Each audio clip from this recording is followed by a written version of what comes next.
सोलापूर मधल्या सीना नदीच्या पाणी पातळीमध्ये वाढ झाली आहे। प्रशासनाकडून नागरिकांना सतर्कतेचा इशारा देण्यात आलाय।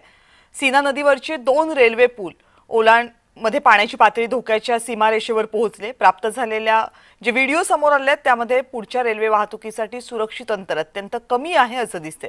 त्यामुळे अपघात टाळण्यासाठी रेल्वे प्रशासनाने गाड्यांचा वेग कमी केलाय आणि 30 किलोमीटर प्रति तास इतकाच ठेवलाय। याचा आढावा घेतला आमचे प्रतिनिधी रवी ढोबळे। सीना नदीने जे आहे ते रौद्र रूप धारण केलेलं आपण पाहू शकता।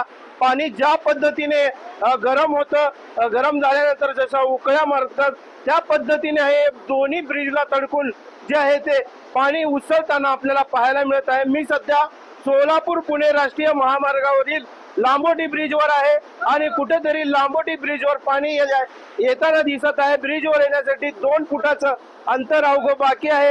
याच खबरदारी म्हणून प्रशासनाने जे आहे ते सोलापूर पुणे महामार्गावरील जी वाहतूक आहे ती बंद केलेली आहे। दोन्ही साईडला वाहतूक जी आहे ते पूर्णपणे बंद केलेली आपण पाहू शकता।